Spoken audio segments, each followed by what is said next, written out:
किसी बहुत महान व्यक्ति ने 2 लाइनें लिखी हैं, लाखों रिश्तेदार होते हैं जब पैसा पास होता है, टूट जाता है गरीबी में जो रिश्ता खास होता है।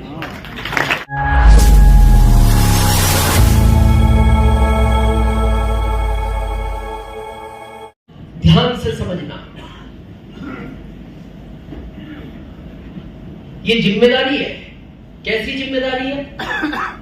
आपके घर में बच्चा 2 साल, 5 साल, 8, 10, 12, 14 कितने साल का है? 20 साल का, 11 साल का,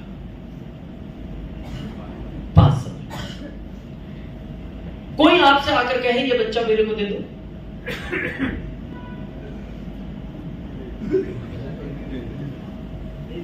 नहीं दोगे। अच्छा, आप में से कोई देगा? नहीं, कोई नहीं देगा। ठीक है, नहीं दोगे, पर क्यों नहीं दोगे?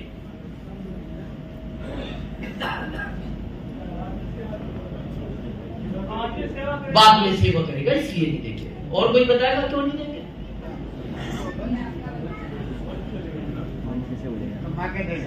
कमा के देगा। अंजलि ने क्या कहा? अच्छा,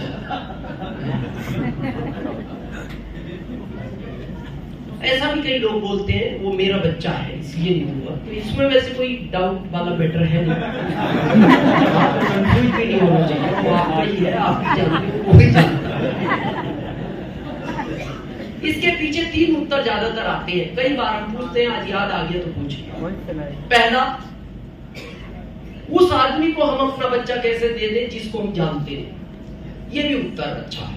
दूसरा, क्या ये हमारे जैसा पालन पोषण करेगा, इस बात की क्या गारंटी है, ये भी एक अच्छा है। तीसरा, जितने दिन बच्चा आपके साथ रहता आप देखना इतना इमोशनल अटैचमेंट आपका जुड़ता चला जाता है। कुछ अप्रिय घटनाएं घटती हैं 6 महीने की उम्र में, किसी बच्चे को बीमारी है, 6 महीने में दुनिया से चला गया, तो आप देखना माता पिता 2-3 साल बाद उस सदमे से बाहर आ जाते हैं, क्योंकि 6 मंथ का था।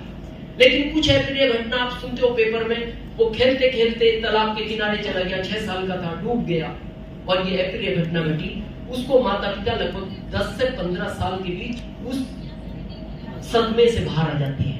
लेकिन एक अप्रिय घटना ऐसी घटती है, आप सुनते हो 26 साल का एक ही बच्चा था, बाइक से जा रहा था, आगे ट्रक अनबैलेंस हुआ और वो इस दुनिया में नहीं रहा।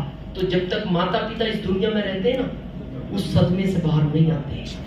तो कहने का मतलब है, जितने समय बच्चा साथ रहता है उतना इमोशनल अटैचमेंट जुड़ता है। अब अगला प्रश्न आपसे, जिस लड़की से आपने शादी की है, इसको भी तो किसी ने 20 साल पाला था।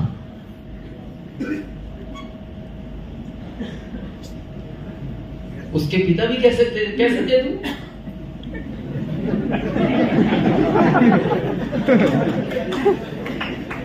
आपका क्या होता? होते ही नहीं आप। होता कि आप ही नहीं होते। ये तो सिलसिला पहले से चलता, आप होते ही नहीं। दूसरा, वो सोच सकता था मेरे जैसा ये पालन पोषण करेगा या नहीं, मेरे जैसा इसको प्रेम देगा या नहीं, क्योंकि इमोशनल अटैचमेंट है पिता का। तो पहली ये जिम्मेदारी का मामला, ये प्रथा नहीं है शादी कर ली, ये जिम्मेदारी है। पहली क्या? पत्नी को जो चाहिए वो दिलाओ। उसको कार चाहिए, आपका फर्ज है दिलाने का। उसको बंगला चाहिए, आपकी जिम्मेदारी है दिलाने की। उसको गहने चाहिए, आपकी जिम्मेदारी है। उसको कपड़े चाहिए, आपका फर्ज है। अब हम क्या कह रहे थे, महंगाई बहुत है, क्या करूं क्या करूं? अरे क्या करूं, शादी क्यों करी? क्यों करी शादी? उस समय मना कर देता, मैं ये जिम्मेदारी नहीं निभा सकता। बहुत ध्यान से सुनना ये पुरुष वर्ग, जिस घर में पत्नी की आंख से आंसू गिरता है ना, उस घर के अंदर लक्ष्मी कभी निवास नहीं करती, कभी निवास नहीं करती। आप कितनी भी बड़ी संपदा इकट्ठी कर लोगे, एक दिन में खत्म हो जाएगी। जिस घर में महिला की आंख से आंसू गिरता है, लक्ष्मी रुष्ट हो जाती है उस घर से। ये जिम्मेदारी का मामला है। अब आप कह रहे हो, मेरा ये क्या कर, ये करना ये कर, और क्या करें।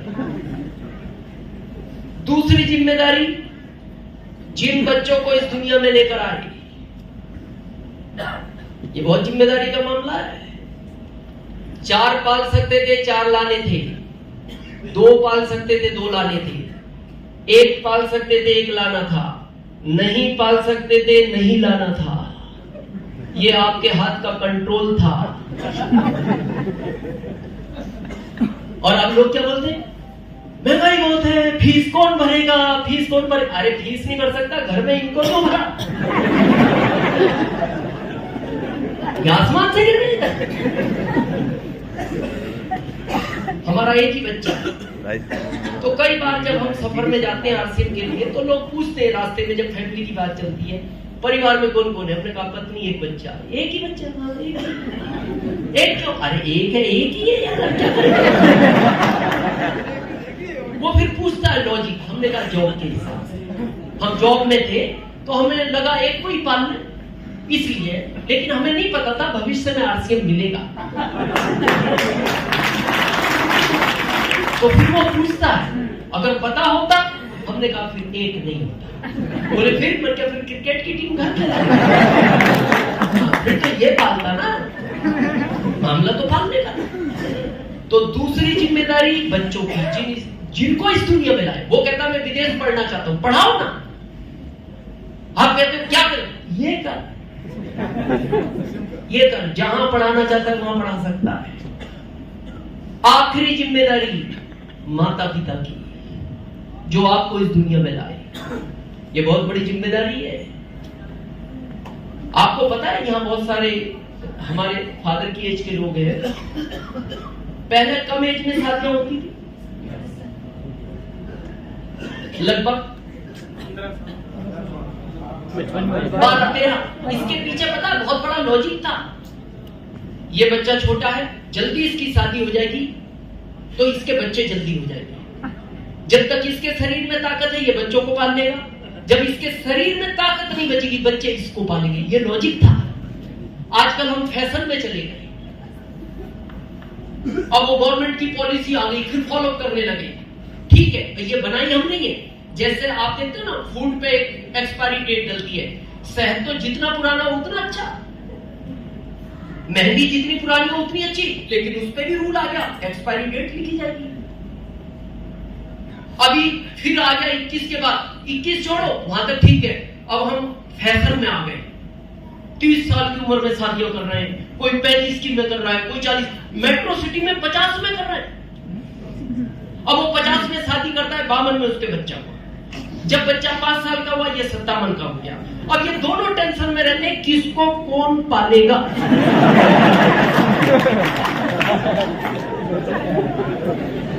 किसको कौन पालेगा। अब बाप देख रहा है मैं बूढ़ा होता जा रहा हूं, ये 5 का ही है, इसको कौन पालेगा। वो देख रहा मैं 5 करेगा, ये बूढ़ा होता जा रहा है। तो लॉजिक क्या था, जब तक आपके शरीर में ताकत है आप बच्चे को पाल लो, जब आपके शरीर में ताकत ना बचे बच्चा आपको पाले। लेकिन आज क्या स्थिति है, आप इसके चक्कर में आज अपने माता पिता से बाहर हो। कोई गुजरात में है, ज्यादातर गुजरात में, माता पिता बेचारे गांव में। ये मां बोलती नहीं, कभी इसको पूछना। जब बच्चा इससे दूर हो जाता है ना, ये अंदर से टूट जाती है, बोलती नहीं, ये बात अलग है। आप कभी एक गाय के, वो तो जानवर है बोल नहीं सकता, एक गाय जो जिसको हम गौ माता का दर्जा देते हैं, या भैंस है, आप उसके बच्चे को अलग करो, वो जंजीर तोड़ने के लिए तैयार हो जाती है। ये तो सब समझती है। और गाय किस चीज के लिए है, चलो ठीक है, मजबूरी की गाय। एक प्रथा है हमारे भारत में कि आखिरी टाइम पे बेटा पिता को कंधा देता है। ये अच्छी प्रथा होनी चाहिए, लेकिन आज की तारीख में पता है ज्यादातर क्या होता है, पिता बेटे को कंधा दे रहा है। और इसका कारण पता है क्या है, ये घर में है, ये सुरक्षित है, ये भाग रहा है। आपने हमेशा सुना होगा एक ट्रेन सामने से आ रही थी, इधर से आ रही थी, ड्राइवर सिग्नल नहीं देख पाया, उधर से मालगाड़ी आ रही थी, इधर से पैसेंजर थी, दोनों टकरा गई। 82 लोग नहीं रहे। पर यह कभी नहीं सुना हुआ एक ट्रेन पटरी से उतरी, गांव में घुसी, घर में 5 लोग सो रहे थे।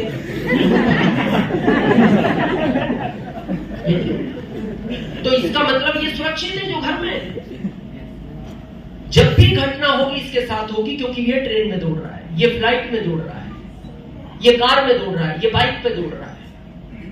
जब ठीक है, होगी, काम कर रहा है। ये आईएएस है, हम किसी प्रोफेशन के विरोध में नहीं है, ये आईएएस है, इसकी सैलरी 2 लाख है, बहुत अच्छी बात है। जिस दिन ये घटना घटेगी, क्या इसकी पत्नी को आईएएस बनाया जाएगा? नहीं। क्यों नहीं बनाया जाएगा? इसके तो चश्मे लग गए पढ़ाई कर करके। चलो नहीं बनाया जाएगा क्योंकि पत्नी पढ़ी नहीं। ये 2 लाख आएगा? क्यों नहीं आएगा? सिस्टम नहीं है। ये बच्चों की 25,000 की फीस है महीने की, क्योंकि आईएएस था। माता पिता की 35,000 की मेडिकल दवाइयां चलती हैं अच्छे हॉस्पिटल में। इसके जाने के बाद ये तो वैसे ही परिवार खत्म हो गया। लेकिन इस अभियान की ताकत देखना, गर्व का विषय भी है लेकिन दुख का विषय भी है। हमारे इस अभियान के एक साथी जो सफायर लेवल पर थे, रत्नेश जैन, छत्तीसगढ़ रायपुर से, सफायर की इनकम 8 से 10 लाख एवरेज आती है। 37 साल की उम्र थी इस बच्चे की मात्र, 37 साल। पत्नी की 33 साल है, बेटी 11 साल की है, बेटा 5 साल का है। माता जी 75 की है, बाबूजी 80 के। इन दोनों को शुगर भी है, बीपी भी है, हार्ट की भी समस्या है। और ये बच्चा खड़ा था, ये जैन समाज से है ये परिवार, तो ये इनके गुरु को लेने गए थे। देखो घटना कैसे घटती है, ये कोई गारंटी नहीं है कि 80 के बाद ही होगा। हमने ऐसा भी सीन देखा, हम दिल्ली में 2004 में एक सेमिनार करने गए, तो पहले रूल पता क्या होता था, कोई एक्सीडेंट हो जाता था तो लोग मदद नहीं करते थे, पुलिस केस बनता था। क्या क्या देखा, फिर वो सुप्रीम कोर्ट के आदेश आए, भाई ऐसे तो लोग मदद नहीं करेंगे। हमारे सामने 8वीं मंजिल जो मचान बना हुआ था ना होटल का दिल्ली के अंदर, वहां से एक मजदूर का पैर फिसला, बांसों में लड़खड़ाता नीचे आया। अब सब पुलिस को फोन करे, आदमी मर गया। पुलिस तो इतने आई नहीं, 12-13 मिनट बाद वो खड़ा हुआ, फिर उसने कपड़े झाड़े, फिर देख रहा गिरा कहां से, और गिरा कहां से था, 8वीं मंजिल। और ये पता, जैन साहब पार्किंग में कार खड़ी थी, उधर से इनके धर्मगुरु आ रहे थे, उनको लेने आए थे। 3 बच्चे बाइक से आए, बच्चों ने ब्रेक भी लगा दी, लेकिन अचानक जब बाइक टकराई ये अनबैलेंस हुए, गिर गए रोड पे, सर नीचे लगा, बेहोश हो गए। वही बच्चे इनको हॉस्पिटल ले गए और 24 घंटे के बाद डॉक्टर ने कह दिया आई एम सॉरी, नहीं बचे। सोचो, इस आरसीएम के अलावा वो किसी भी क्षेत्र में होते, क्या इस परिवार की स्थिति होती है? लेकिन आरसीएम की ताकत देखना, बहुत लोग जानते हैं रत्नेश जैन जी को, इनकी आपने बड़ी कम फिजिकल मीटिंग सुनी होगी। कारण पता है क्या है? ये जो 5 साल का बेटा है ना, उनको जाने नहीं देता था घर से। आरसीएम उन्होंने बेटे के पहले ही बिल्ड किया है। मतलब वो मम्मी को ज्यादा प्यार नहीं करता था, वो रत्नेश जैन को बहुत प्यार करता था। मतलब वो कहीं मार्केट भी जाते थे, उसके सोने के बाद जाते थे, दिन में वो सो जाता था तब जाते नहीं, वो रो पड़ता था। जब इनकी बॉडी घर आई ना, अब ये इतना मासूम बच्चा है, पता है क्या पूछ रहा है अपनी माँ से, पापा ने आज क्या खा लिया जो गहरी नींद में सो गए, कब उठेंगे? और आपको पता है जब कोई किसी से ज्यादा प्यार करता है तो कई बार उसका सदमे में जाने का डर होता है। तो इस बच्चे को उसी समय इसकी बुआ के यहाँ शिफ्ट किया गया कि ताकि बच्चा सदमे में न चला जाए, क्योंकि पिता को प्यार करता है। इसको नहीं बताया गया अभी तक कि पापा इस दुनिया में नहीं है। ये जब भी पूछता है इसको एक ही बात कही जाती है, बेटा आरसीएम की बहुत दूर मीटिंग लेने गए हैं। इसको नहीं पता वो इतनी दूर चले गए जहां से कभी वापस नहीं आएंगे। पता नहीं जिस दिन इस बच्चे को सच्चाई पता लगेगी क्या बीतेगी इस पर। आपने देखा नहीं, अभी वो घूमता रहता है, उसको नहीं पता पापा नहीं है। उसको जब भी सोचते हैं थोड़ा बड़ा हो जाए फिर थोड़ा बताएंगे, समझने लगेगा, पता नहीं अभी किस स्थिति में चला जाए। अभी भी उससे पूछो, कहता है मेरे पापा आरसीएम की दूर मीटिंग करने गए हैं। लेकिन आरसीएम की ताकत देखना, यहां कुछ नहीं होता, लेकिन आरसीएम की ताकत देखना, 1 महीने बाद कंपनी से फोन जाता है सुबह जैन को, सुबह जैन नाम है इनकी पत्नी का।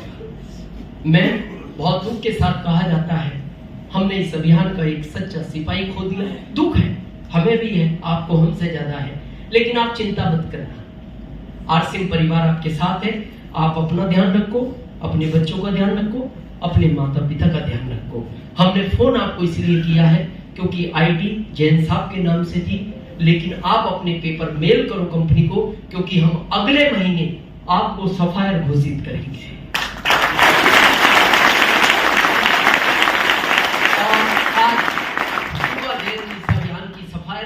आज 8 से 10 लाख महीना उनको जाता है। और ये जिंदगी में ध्यान रखना, चमत्कार को नमस्कार है। पैसा पास है तो रिश्तेदार भी मदद करेंगे, 1 महीने बाद 2 महीने बाद दुनिया भूल जाती है। किसी बहुत महान व्यक्ति ने 2 लाइनें लिखी हैं, लाखों रिश्तेदार होते हैं, जब पैसा पास होता है टूट जाता है गरीबी में जो रिश्ता खास होता है।